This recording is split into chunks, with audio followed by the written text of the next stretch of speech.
Mais j'ai une petite question qui vient du champ gauche, des dosages de beaucoup d'antibiotiques, que c'est 22 mg kilo. Puis 22 mg kilo, si on divise par 2,2, ça donne quoi? 1 mg par livre.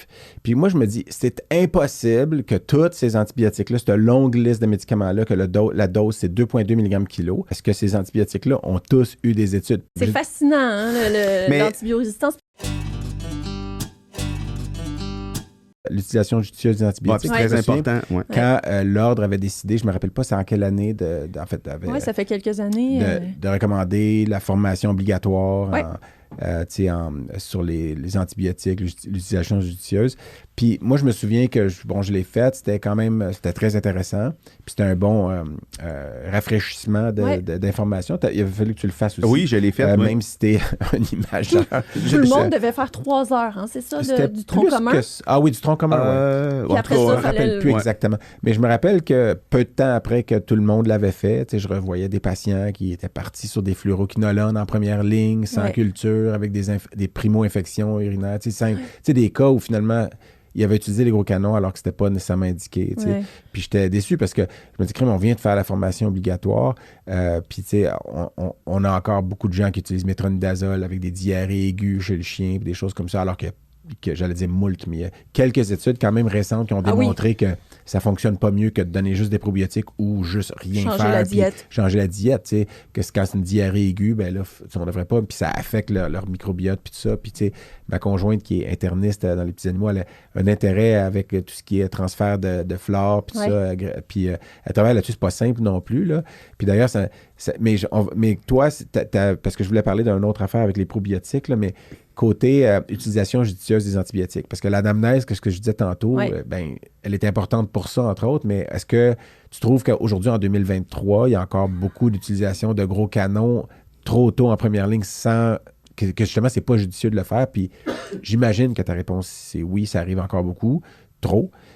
Puis qu'est-ce que tu recommanderais, si tu avais un conseil ou quelques conseils rapides aux vétérinaires, que ce soit d'un petit ou d'un grand, ou en tout cas ceux qui prescrivent des antibiotiques, donc des vétérinaires cliniciens, quel est le conseil facile? Puis aussi, peut-être, parce que je suis sûr que ça arrive, des vétérinaires qui s'auto-prescrivent des antibiotiques à eux des fois. Parce que puis ça, je veux dire, l'Ordre est pas en train, peut-être est en train d'écouter, mais je veux dire, je suis sûr que ça arrive parce qu'on en a dans nos cliniques, puis à un moment donné, on peut écrire une prescription pour le chien aussi, puis aller la chercher à la pharmacie. Puis je ne recommanderais jamais de faire ça, mais je sais que ça doit arriver des fois. Puis c'est des erreurs graves parce que les gens ne vont pas avoir les connaissances pour le faire des fois. Mais juste en clinique, quand ceux que tu vois puis qui sont prescrits pour les animaux. Mais attends, mais moi, je vais faire une question naïve qui est une sous-question de ça. Vas-y. Pourquoi on ne cultive pas plus en médecine vétérinaire? Pourquoi on ne cultive pas plus? Ben, c'est une excellente question. Dans quel sens est-ce que tu veux dire pourquoi on ne cultive pas plus? Parce qu'en fait, médecine humaine, ils font beaucoup d'empirique aussi. Oui. Okay? Oui. Non, mais là, ça sonne ta question comme si en médecine vétérinaire, on cultivait moins qu'en humaine. OK. Pourquoi en médecine, on ne cultive pas plus? En médecine clinique. C'est quoi le frein? C'est un frein économique? C'est un frein basé sur la littérature? Pourquoi on le fait pas plus? En médecine vétérinaire, je pense que c'est un frein économique. Je pense que ça, on se le cachera pas parce que c'est le client en bout de ligne qui va la payer, la culture. Mais après, ce qui est fascinant là, avec l'utilisation judicieuse des antibiotiques, c'est que c'est tellement large comme sujet, puis ça va chercher différentes spécialités. Puis là, nous, on est comme juste une toute petite fenêtre, là, le laboratoire de diagnostic. Mais l'utilisation judicieuse des antibiotiques, oui, c'est sûr que moi, je dois faire la promotion de soumettre le plus d'échantillons possible en laboratoire, mais ça ne concerne pas que ça.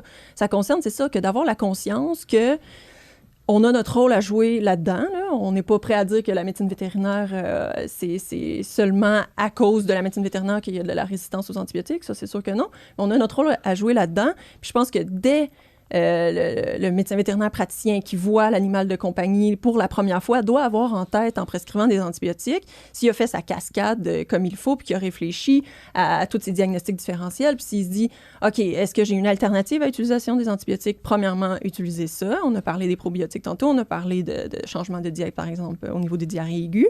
Après ça, est-ce que je peux utiliser une antibiothérapie topique? Bon, puis si tu es rendu à utiliser des antibiotiques, puis c'est pas possible de soumettre au laboratoire pour avoir un diagnostic précis, d'avoir en tête au moins les catégories d'importance en médecine humaine.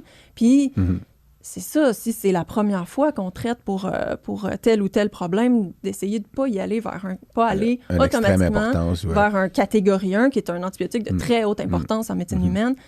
Puis c'est toujours surprenant de voir que ça inclut le Bétril, ça inclut Ouais, le les métronidazole.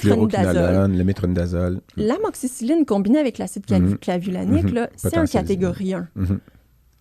Puis Ouais. je pense que oui. Moi, ce petit tableau-là, je l'avais sur mon... En fait, je l'ai sur mon bureau, devant Ouais. ma face. Là, tu sais, Ouais. puis je le regarde moins maintenant parce que je commence à m'en rappeler, mais c'est le petit tableau avec les 4 catégories, puis les listes. Là, puis, Même Édouard Maconi, Ouais. que tu connais bien aussi, lui, il l'a mis dans sa salle de consultation Ouais. pour expliquer aux clients pourquoi En il même recommande. C'est quoi la démarche, en fait? C'est quoi l'algorithme décisionnel, puis Ouais. pourquoi il recommande tel antibiotique mais en c'est parce premier, que puis- je pense qu'il y a le réflexe de se dire, ben, si je vois que le plus fort ou le plus... que ça va mieux répondre, tu sais, puis alors que c'est pas nécessairement le cas, tu sais. Non. Tu sais, puis il y a le côté, parce que la seule petite chose que tu n'as pas acheté, c'est le côté urgence. Si l'animal, son Ouais. pronostic vital est engagé, peut-être tu vas aller avec les gros canons parce que tu dis là, ben, il faut que ça réponde, puis tu sais, Ouais. je vais viser large, je vais couvrir les 4 cadrans, tu sais, je sais pas comment. En tout cas, tu sais, je vais y aller, tu sais, puis des fois, quand ils rentrent en urgence chez nous, puis qu'on pense qu'il y a une bactérie impliquée, ben, des fois, ils vont pas toujours cultiver, puis idéalement, ils vont le faire, mais ils vont des fois couvrir avec une combinaison antibiotique Oui. large parce que l'animal va mourir, tu sais. Mais oui, mais ça aussi, c'est commun comme erreur, je pense, parce que large spectre pour un antibiotique ne veut pas dire catégorie 1, donc de très, très haute Oui, non, importance t'as en raison, médecine t'as humaine. raison. Mais oui, après, c'est parce qu'après, Mais ça, c'est des concepts sur papier qui sont idéaux, mais dans la pratique, est-ce que c'est si simple que ça que d'utiliser un antibiotique de catégorie 3, IV, justement, dans un contexte d'urgentologie? Mhm. Je ne sais pas si c'est si facile que ça. Je sais pas. Puis tu sais, est-ce que c'est bactéricide ou pas? Tu sais, là, il y a des Ouais, choses ouais, que des il fois, faut même penser à tout ça. des choses simples, ben en fait, simples. En tout cas, pas très compliquées que des fois, on oublie. Tu sais, c'est sûr que moi, je suis biaisé. Puis on l'est tous, en fait, tout le monde est biaisé. Mais je suis oncologue, puis des fois, je rends des patients myélosupprimés. Là, tu sais, ils n'ont plus de neutrophils. Ouais. Fait que là, il faut que je couvre. Ouais. Puis dans ce temps-là, ben, c'est une prophylaxie. L'animal n'est pas malade. Ouais. Mais ce que je veux pas, c'est qu'il tombe en neutropénie septique. Ouais. Fait que je fais une utilisation qui est pas toujours qui est judicieuse. Et c'est judicieux de le faire parce que l'animal, s'il tombe en neutropénie septique, là, il est hospitalisé puis Ouais. il est sur des IV. Donc, tu sais, il y a des cas comme ça où je me dis, OK, ouais, c'est vrai que moi, ma réalité est différente de celle des autres parce que je les rends neutropéniques. Mais oui, vas-y. Mais Vas-y. juste pour revenir aussi à ça, il y a le choix de l'antibiotique par rapport à bactériostatique, bactéricide, mais il y a aussi, tu sais, les concepts de base, temps dépendant, concentration dépendant. Ouais. Tout ça aussi, ça va aller jouer sur, Ouais. sur le développement de la résistance chez les bactéries. Puis, tu sais, juste de revenir aux bases qu'une aminopénicilline, ben, c'est temps dépendant. Fait que logiquement, tu donnes pas ça juste une fois par jour. Tu sais, tu donnes ça idéalement 3 fois par Ouais. jour. Mais là, après ça, rentre en compte la réalité Mais- des patients et des propriétaires. C'est difficile.